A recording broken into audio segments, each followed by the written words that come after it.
Theory of separation of powers. Separation of powers may be defined as the division of governmental political powers that exist in any given state into the three organs of government.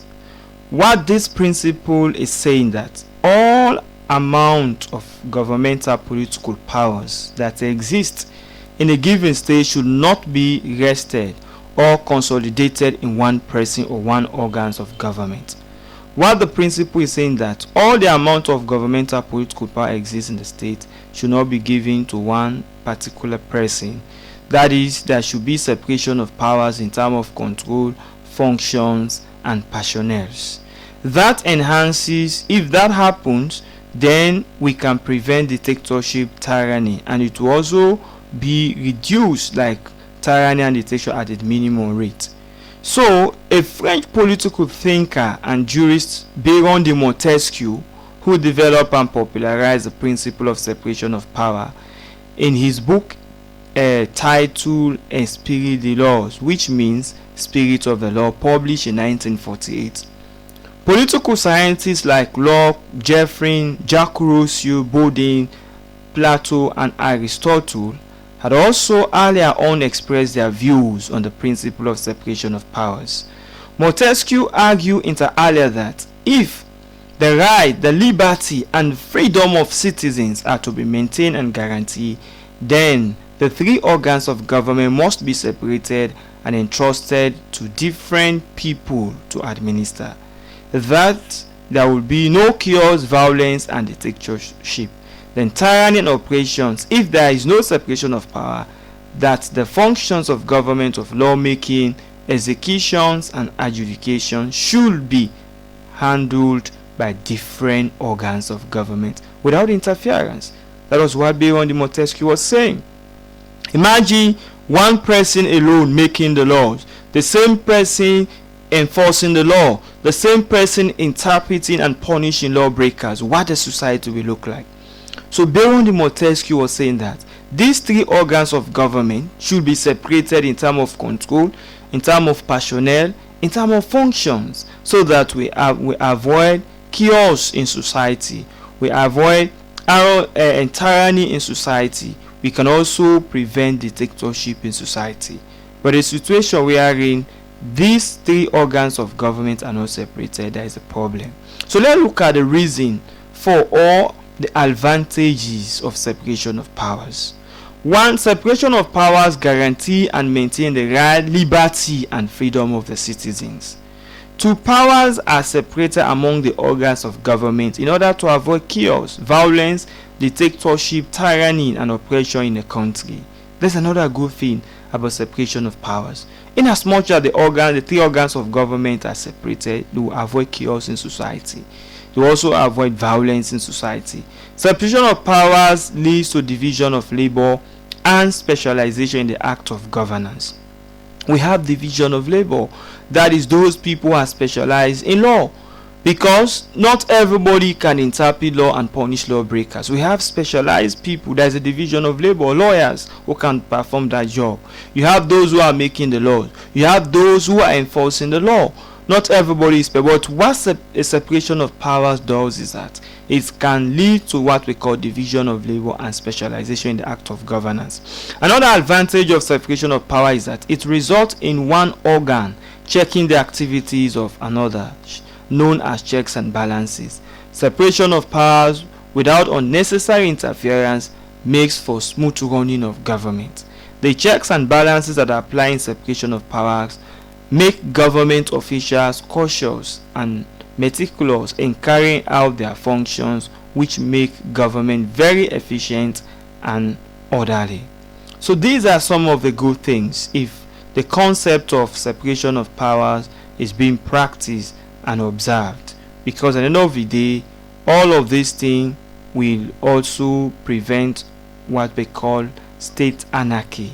But the situation we are in, one man is the most powerful man, is going to create problems. Let's look for the advantages of the concept of separation of power. Separation of powers maintain law and order, which ensure rapid progress and economic and political development. In as much as the concept of separation of power is applicable, what is happening? There is going to ensure economic and political development. Then of course the rule of law, which is one of the ingredients of democracy, is guaranteed if powers are separated among the three organs of government. Instead of the rule of man, is the rule of law, because the constitutions will make the provisions with regards to how power should be shared and what are the responsibilities of these three organs of government. That can only be guaranteed under the concept of separation of powers. The principle of separation of powers ensures stable political system in a country. The principle prevents excesses and recklessness on the part of the organs of government. It brings about efficiency and orderliness in the administration of a country. There's a concept of separation of powers. What is going to happen? One, there is going to be efficiency and orderliness in the administration of the country, because at the end of the day, those who are purely responsible for the lawmaking, which is the legislative organs of government, will not perform the functions of the judicial organs of government that is responsible for interpreting the law and punishing lawbreakers.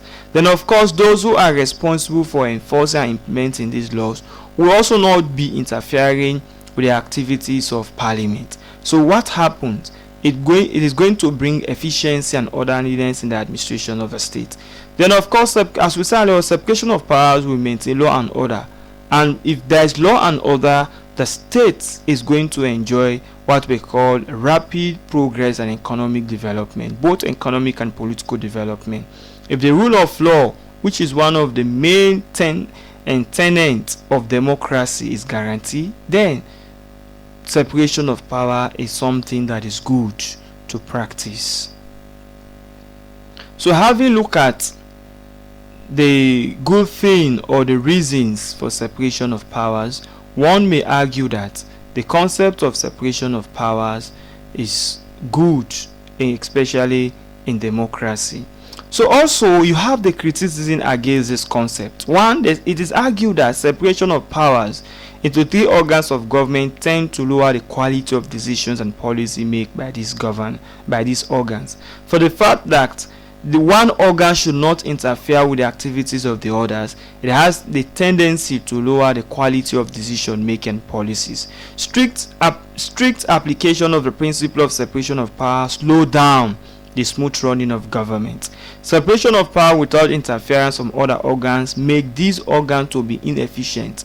They are organs, if everything is being left by them and there is no interference, it's also going to create a huge problem. Let's assume there are cases that are very more pertinent to the security of the state, and the court should address those cases immediately, and they refuse. So at the end of the day, the president, who is part of the executive organs of government, has to urge the judicial organs of government for speedy trials of those cases, because they have the tendency to undermine the security of the state. So therefore, a situation where there is a strict application of a principle of separation of powers, it can slow down the smooth running of government.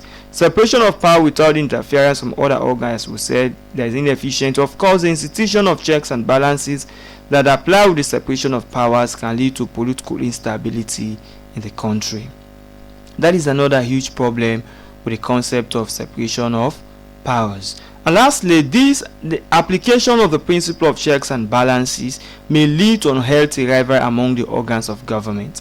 Separation of powers and the checks and balances may go with it also have been criticized if being incapable of checking the abuse of power by officials of different organs of government.